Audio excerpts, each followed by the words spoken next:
सभी को मेरा क्रांतिकारी जय भीम। साथियों, ये आंदोलन पिछले 7 दिन से चल रहा है। पहले दिन से ही मुझे पता है कि आंदोलन चल रहा है। जीतू जी से मेरी बात हुई थी और हम लोग कई दिन से आने के प्लान बना रहे थे, बट हम आ नहीं पाए क्योंकि कहीं बहुत सारी बिजी थे, काम कर रहे हैं आजकल बहुजन समाज पार्टी के लिए। तो डेली कहीं ना कहीं मीटिंग होती ही है और पिछले लगभग 20-25 साल से लगातार समाज का ही काम कर रहे हैं। ऐसा कोई आंदोलन नहीं है जहां हम नहीं जाते हो। और ये जो लड़ाई है, ये जो शोषण है, ये पहली बार नहीं हो रहा है कि भाई डॉक्टर जो रीतू सिंह है पहली बार उनके साथ हो रहा है। ये बहुत लंबे समय का इतिहास है। इस बार इस देश में अंगूठा भी काटा जाता है। इस देश में हमारे जो बच्चे हैं वो सुसाइड भी कर रहे हैं। इस देश में अत्याचार भी हो रहे हैं, मूंछों के नाम भी मारा जा रहा है। आखिर ऐसा हो क्यों रहा है? संविधान आने के बाद, सारे अधिकार होने के बाद, सब कुछ संविधान में लिखा हुआ है। हम लोग पढ़े लिखे हैं, हम लोग IAS हैं, PCS हैं, डॉक्टर हैं, इंजीनियर हैं, प्रोफेसर हैं, जज हैं, वकील हैं, देश में ईमानदार हैं, फिर भी आखिर हमारे साथ ऐसा हो क्यों रहा? ये एक सोचने का सवाल है। हमारे साथ इसलिए हो रहा है क्योंकि हमारा कोई दल नहीं है, और जिसका कोई दल नहीं होता, CP सिंह जी कहते हैं हमेशा, जिसका कोई दल नहीं होता उसका कोई बल नहीं होता, और जिसका कोई बल नहीं होता उसकी समस्याओं का कोई हल नहीं होता।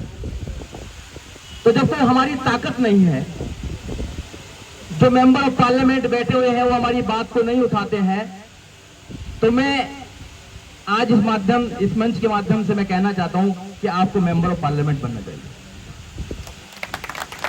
लाखों लोग आपकी आवाज को सुनने के लिए तैयार हैं, और मैं तो अपनी पार्टी से कहूंगा, बैठे हुए यहाँ पे 7 सीट है दिल्ली में, जिस सीट से भी चुनाव लड़ोगे हम लड़ेंगे, हम तुम्हारे लिए अप्रोच करने का काम करेंगे। आप तैयार हो जाए, लड़ाई आप लड़ाई लोगों की लड़ाई है। आप लड़ाई जब तक आप नहीं आएंगे, राजनीति में लोग नहीं आएंगे, जब तक आप विपक्ष के साथ में खड़े नहीं होंगे, मतलब अपने विपक्ष नहीं बनाएंगे, स्ट्रॉन्ग नहीं बनाएंगे, जब तक बात बनने वाली नहीं है। हम किससे मांगते रहेंगे अपने अधिकारों को कि हमको दे दीजिए, हमको दे दीजिए, न्याय दे दीजिए? अरे खुद अब न्याय देना सीखिए। जब तक आप खुद खड़े नहीं होंगे, नौजवान जब तक खुद खड़ा नहीं होगा, पार्लियामेंट में नहीं बैठेगा, जब तक कैसे बात बनेगी बताइए आप लोग? अगर बाबा साहब डॉक्टर अम्बेडकर संविधान नहीं बनाते, बाबा साहब डॉक्टर अम्बेडकर आपके लिए रास्ता नहीं खोलते, तो क्या हमारे कोई जितने भी हमारे शोषण हो रहा था उनका कोई इलाज होता? क्या नहीं होता इलाज। उसका एक एग्जाम्पल उत्तर प्रदेश आपने देखा होगा। जब हमारे पास सत्ता थी उत्तर प्रदेश के अंदर, क्या कोई शोषण कर सकता था? आज यहाँ जो सरकारें बैठी है, शोषण हो रहा है, क्या सबको पता नहीं है? पूरे देश में सबको पता है कि दिल्ली यूनिवर्सिटी में क्या आंदोलन चल रहा है, सबको पता है। ऐसा नहीं है कि नहीं देखते, सब लोग देखते हैं। यहाँ के वाइस चांसलर भी देखते हैं, चांसलर भी देखते हैं, मुख्यमंत्री भी देखते हैं, इधर में प्रधानमंत्री भी देखते हैं, सब लोग देख रहे हैं। मगर किसी की कान पर कोई जू नहीं लग रही है, क्योंकि उनको आपसे वो लेने देना नहीं है। क्या लेना देना आपसे उनको? शोषण गांव में हो, दिल्ली में हो, शोषण तो हो ही रहा है ना आप लोग। तो आप लोग कब तक रहेंगे? मगर हम लोग कहते हैं यहाँ पर राजनीति की बात मत कीजिए जी, राजनीति की बात मत कीजिए। राजनीति बुरी चीज है, राजनीति तो बेकार है। ये तो राजनीतिक लोग आगे खोटे पेन पहन के, जवाहरकट पहन के आगे राजनीति की बात करेंगे।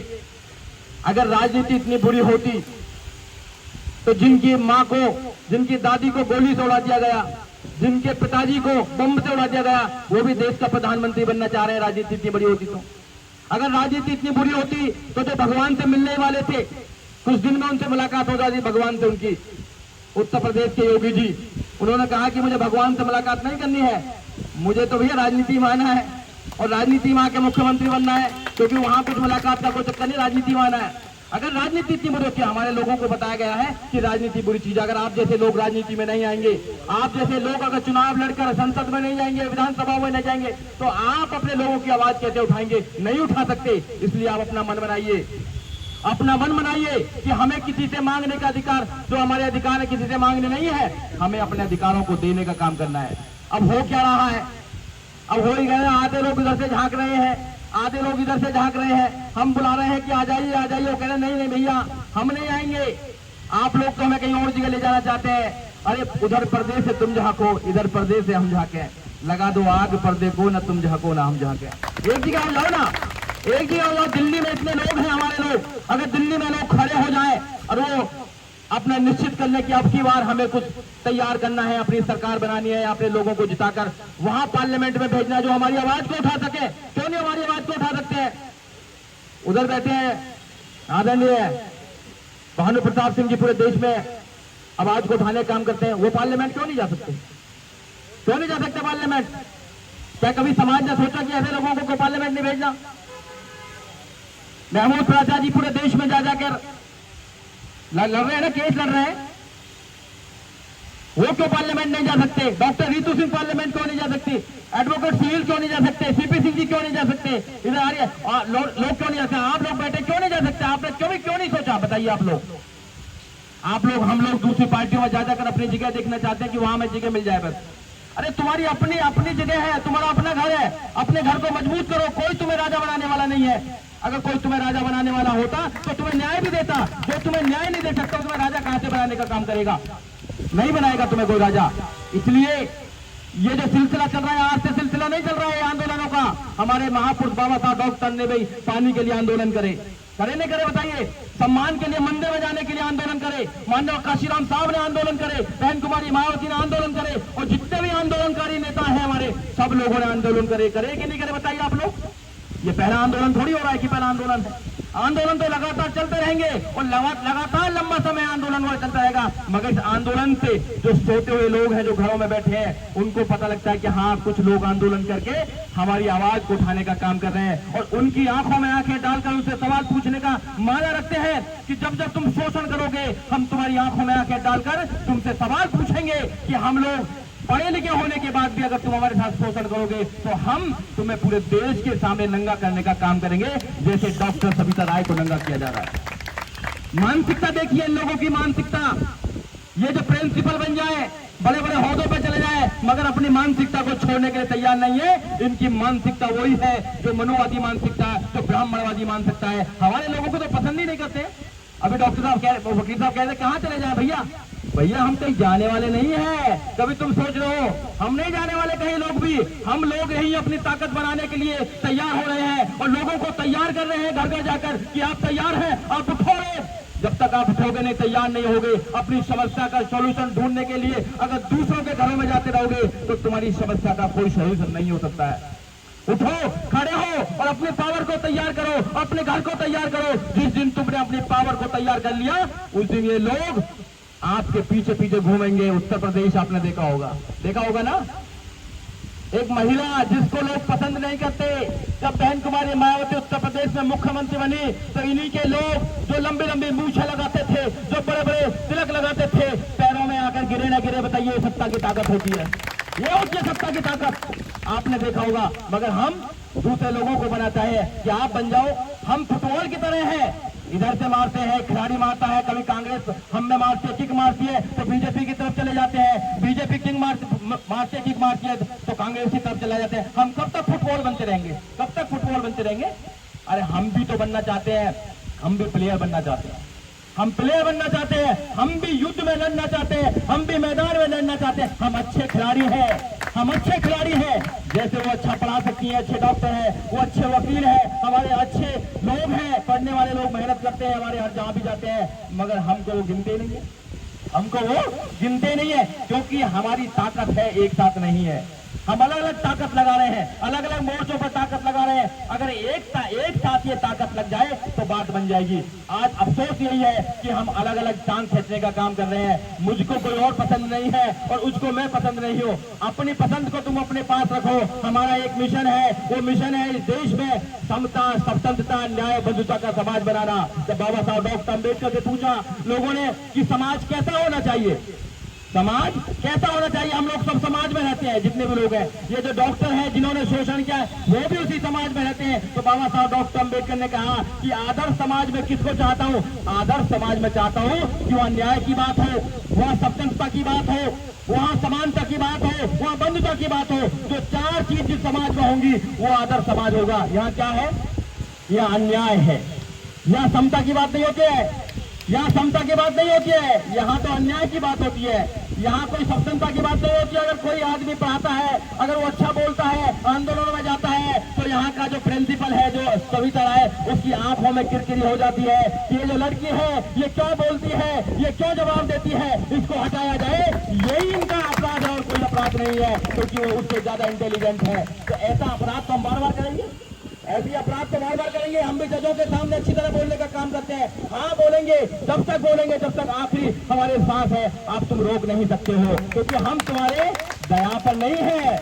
हम यहाँ पढ़कर आए हैं। वो डॉक्टर वैसी बन के नहीं आई है, वो डॉक्टर पढ़कर लिख कर आई है। यहाँ जब बनी है वो बच्चों को पढ़ाने का काम करती है और उनसे कहीं ज्यादा कंपटीशन करा लीजिए, उनसे कहीं ज्यादा इंटेलिजेंट होगी। मैं ओपनली कहना चाहता हूँ इन लोगों से, मगर नहीं कराएंगे क्योंकि वो कंपटीशन से डरते हैं। वो तो अंगूठा काटने वाले लोग हैं, वो तो अंगूठा काटने वाले लोग हैं, नौकरी छीनने वाले लोग हैं। वो लोग कभी सामना नहीं कर सकते, वो पीछे से वार करते हैं। इसलिए आप जितने भी लोग बैठे हैं, संख्या की कोई बात नहीं होती है। माननीय काशीराम साहब ने घर घर जाकर एक एक आदमी को तैयार करने का काम किया था। ये आंदोलन का काम है। और जंगल में शेर कमी होते हैं, जंगल में शेर कमी होते हैं। इसलिए जो लोग यहाँ पर बैठे हैं, अगर पूरी दिल्ली में जा जाकर वो तैयार करेंगे लोगों को, कहेंगे कि 2024 आने वाला है, 2024 आने वाला है। तुम कहां हो ये बताइए आप लोग, तुम कहां हो? बहुजनों, तुम्हारी ताकत क्या है? तुम्हारी ताकत क्या है बताइए? कोई एनडीए में जाकर अपनी ताकत बना रहा है, कोई इंडिया में जाकर अपनी ताकत बना रहा है। तुम्हारी ताकत कहां है? तुम्हारा ताकत बताइए। तुम कब राजा बनोगे इस देश के? तुम कब प्रधानमंत्री बनोगे इस देश के? सबसे ज्यादा जनसंख्या तुम्हारी। माननीय काशीराम साहब कहते हैं कि वोट हमारी, राज तुम्हारा नहीं चलेगा, नहीं चलेगा। वोट तो हमारी है। सबसे ज्यादा देश में हम लोग रहते हैं। देश की सफाई सुबह सुबह कौन करता है? हम लोग करते हैं। देश की हर बिल्डिंग की बुनियाद हम रखते हैं। देश की सड़क से लेके संसद तक का निर्माण हम करते हैं। मगर इस देश में सम्मान हमारा ही नहीं है, सम्मान हमारा नहीं है, क्योंकि हमारा राजा नहीं है और हमने कभी राजा बनने की सोची नहीं है। और माननीय काशीराम साहब एक बात और कहते हैं कि राजपाट कोई तुम्हें वैसे ही नहीं दे देगा कि भैया राजपाट दे दिया। उसके लिए आपको संघर्ष करना पड़ेगा, आपको ईमानदार होना पड़ेगा, आपको सेल्फ मूवमेंट का जो काम है उसको करना पड़ेगा। ये ईमानदारी वाले लोगों का काम है, ये उन लोगों का काम है जो सम्मान से जिंदगी जीना चाहते हैं। उन लोगों का काम नहीं है कि एक सीट के लिए कहीं भी आंसू बहाने का काम कर देंगे, ऐसा काम नहीं है साथियों। तो इसलिए साथियों, ये जो बात आपने उठाई है ये पूरे देश में गई है, पूरे देश में, पूरे देश के लोग इसको वॉच कर रहे हैं। शाम को जब आपकी वीडियो चलती है पूरा देश देखते हैं। और हमसे भी बोला उन्होंने कि वहां आंदोलन चल रहा है, बहुजन समाज पार्टी के लोग नहीं जाते। मैंने कहा ऐसा नहीं है, ऐसा नहीं है, गलतफहमी है आप लोगों की। हम हर जगह जाने का काम करते हैं। हमने माननीय सीपी सिंह साहब से कहा कि जब जिस दिन भी आपको चलना है उस दिन चलिए। और देखिए बैठी हुई है यहाँ पर हिंदू जी, बैठी हुई है, कह रही है वो भी बहुजन समाज पार्टी से है। राजा जी हमारे साथी बैठे हुए, उधर बैठे हुए हैं, वो भी कड़कड़डुमा में उनका केस चल रहा है। हम लोग आते हैं, आपके केस में भी हम कितने बार गए हैं और लगातार हम जाते रहे, हमारी टीम जाती रहती है। तो ऐसा नहीं है, जो लोगों ने गलत फहमी डाल रखी है हम उसको दूर करने के लिए आए हैं और हम आपसे वादा करना चाहते हैं। आप कॉल दीजिए।